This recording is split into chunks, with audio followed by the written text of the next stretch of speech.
Thank you, Mark, for joining us. So your board, Colony, voted last year to pivot from a traditional REIT, think of things like industrial, lodging, healthcare, et cetera, toward digital real estate and put you in the helm.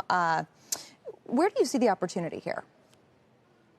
Well, look, as the teaser and the lead-in suggested, the world is pivoting to digital. And that acceleration obviously was exacerbated in COVID as people continue to work from home, learn from home, exercise from home, and all of those things at the end of the day, Leslie, require a ton of infrastructure to make it work. And as we think about digital infrastructure and digital real estate today, you've got mobile towers that enable our cell phones. You've got big data centers that provide all the power to the applications and storage. You've got fiber optic networks that provide all that connectivity that brings the applications and the mobility together. And think about it for a second. There's over $380 billion will be spent on digital infrastructure this year. So as we begin to migrate those workloads to home and thinking about how that traffic is carried, all of it requires mission critical infrastructure. And that's really where our core focus today is at Colony Capital. So can you explain exactly how the portfolio has been impacted by COVID? Because on one hand, you do have a significant amount of these digital infrastructure assets. But on the other hand, you have things like, hospitality. And I read that you defaulted on about $3 billion worth of hotel loans amid the shutdown. So how exactly do you square the portfolio in the current environment? Yeah, look, it's a tough environment for the lodging industry and for hospitality in general.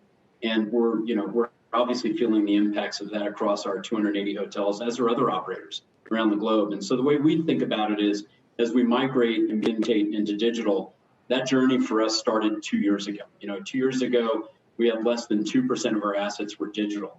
Fast forward to today, and you're looking at a business today that's more than 43% rotated towards digital.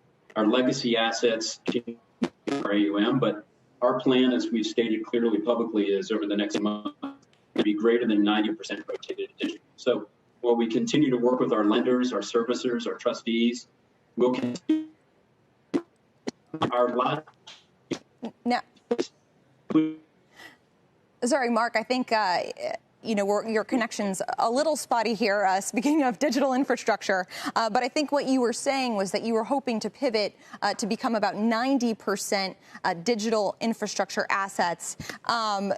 As you do that, though, as you look to kind of pivot that portfolio, how do you manage to sell off some of those legacy assets in a time of economic stress, potentially, for legacy real estate, for traditional real estate? How do you plan to do that? Well, look, there are pockets of commercial real estate that are actually holding up and performing well. And so we think about the over $300 million of dispositions that we've made this year. We made a smart decision at the beginning of the year to exit the New York office space. We had a great partnership with Scott Reckler. We made a successful exit there.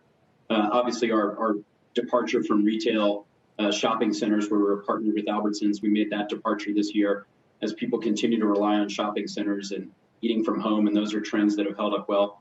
We're seeing a lot of activity on our legacy assets. We're going to continue to sell legacy assets, Leslie, in due course. We are in no rush to sell those assets. We have an obligation and a duty to harvest those assets as we finish our pivot. But at the end of the day, the future is all about the digital pivot and continuing to invest in the best verticals that we see for our investors.